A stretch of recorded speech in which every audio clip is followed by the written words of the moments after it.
ओम शांती. ओम शांती. आज मंगळवार दिनांक 27 एप्रिल 2021. शिवबाबांचे महावाक्य. बाबा म्हणाले, गोड मुलांनो, तुमचा स्वधर्म शांत आहे. खरी शांती शांतीधाममध्ये मिळू शकते. ही गोष्ट सर्वांना सांगायची आहे.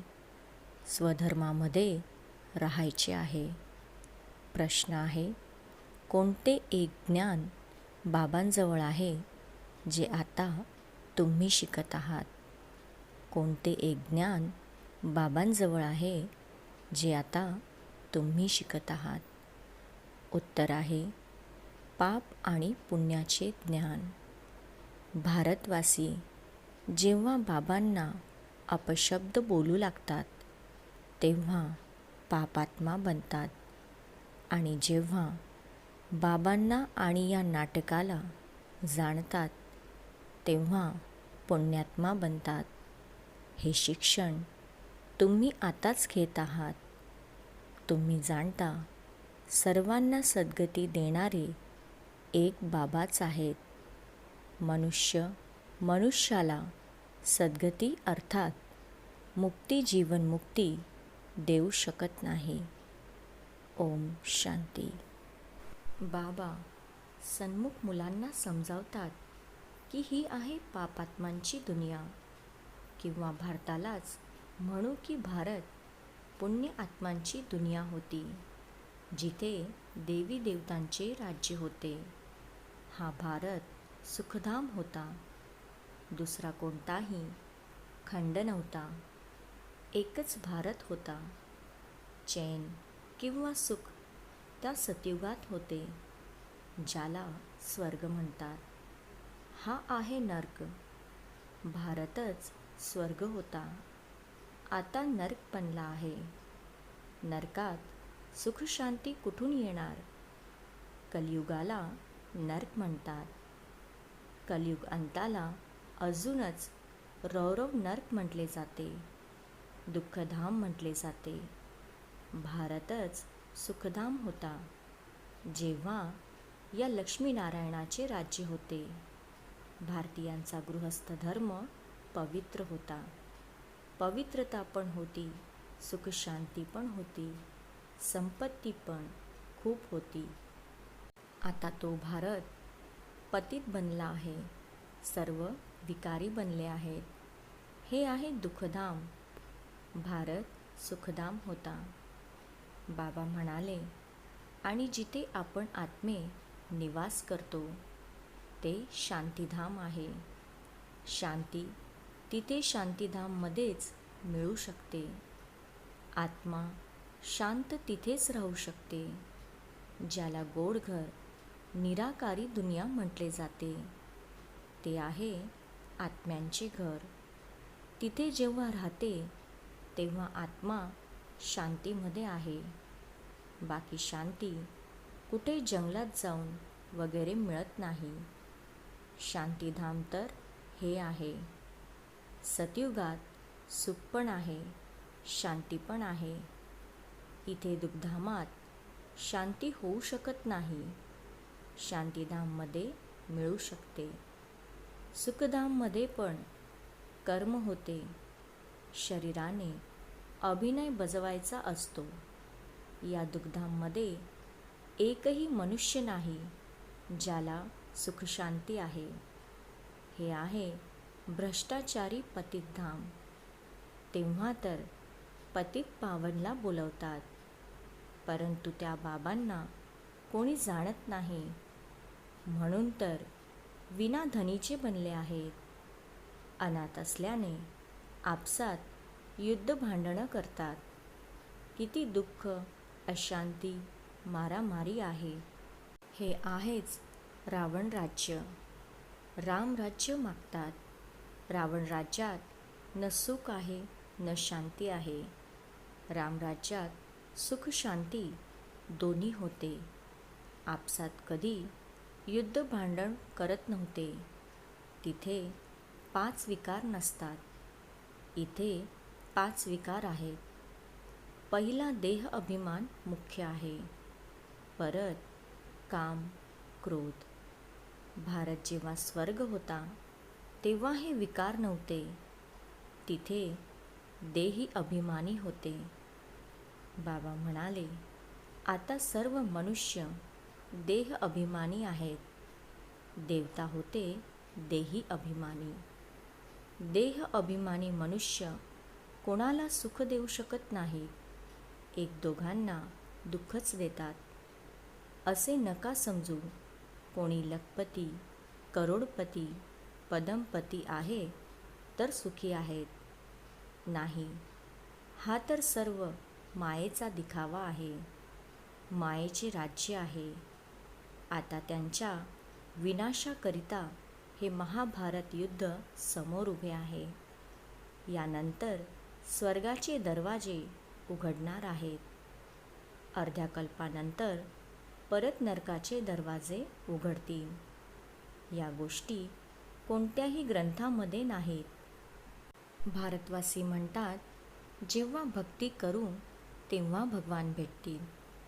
बाबा म्हणतात, जेव्हा भक्ती करत करत बिलकुल खाली उतरतात तेव्हा मला स्वर्गाची स्थापना करायला, अर्थात भारताला स्वर्ग बनवण्यासाठी यावे लागते. भारत जो स्वर्ग होता तो नरक कसा बनला? रावणाने बनवला. गीतेच्या भगवंताकडून तुम्हाला राज्य मिळाले. 21 जन्म स्वर्गात राज्य केले. परत भारत द्वापरपासून कलियुगात आला, अर्थात उतरती कला झाली.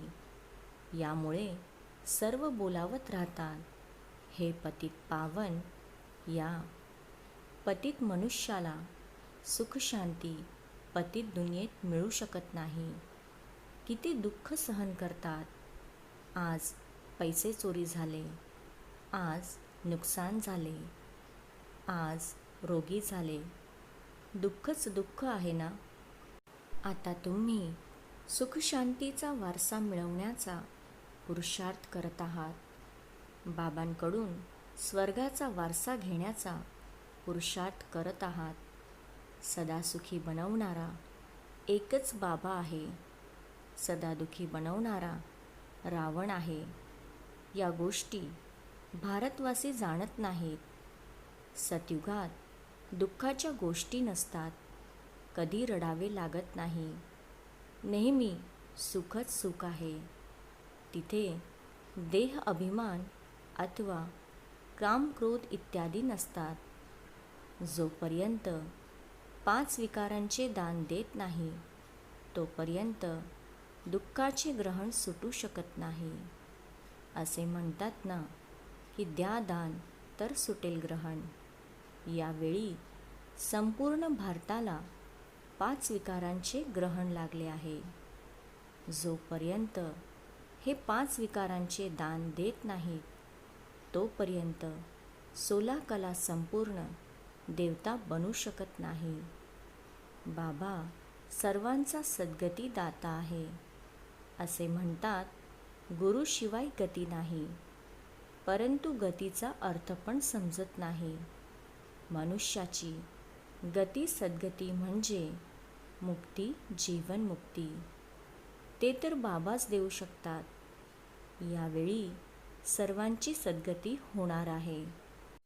बाबा म्हणाले, दिल्लीला म्हणतात नवी दिल्ली, जुनी दिल्ली. परंतु आता नवी तर नाही. नव्या दुनियेमध्ये नवी दिल्ली असते.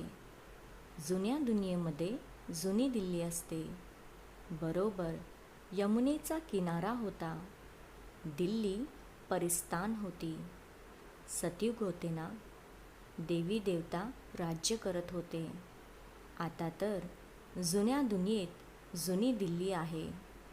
नवीन दुनियेत तर या लक्ष्मीनारायणाचे राज्य होते. भारतवासी हे विसरलेत. नवीन भारत, नवीन दिल्ली तर त्यांचे राज्य होते. अजून कोणताही खंड नव्हता. हे कोणीच जाणत नाही. शासन हे शिकवत नाही. समजतात हा अपूर्ण इतिहास आहे. जेव्हापासून इस्लामी बौद्धी आलेत, लक्ष्मीनारायणाच्या राज्याची कोणालाच माहिती नाही. हे बाबाच बसून समजावतात की संपूर्ण सृष्टीचे चक्र कसे फिरते. जेव्हा भारत स्वर्ग होता तेव्हा स्वर्णिम युग होते. आता तोच भारत पहा काय बनला आहे. परत भारताला हिऱ्यासारखे कोण बनवेल. बाबा म्हणतात, जेव्हा तुम्ही खूप पाप आत्मा बनतात तेव्हा मी येतो पुण्य आत्मा बनवण्यासाठी.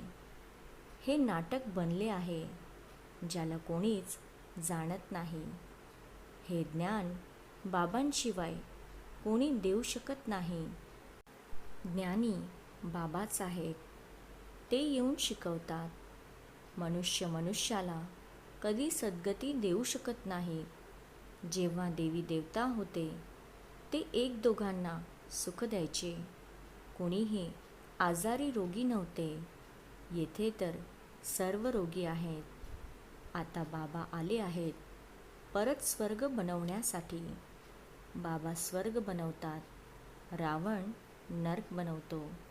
हा खेळ आहे, याला कोणीच जाणत नाही. ग्रंथाचे ज्ञान आहे तत्वज्ञान, भक्ती मार्ग. तो कोणता सद्गती मार्ग नाही.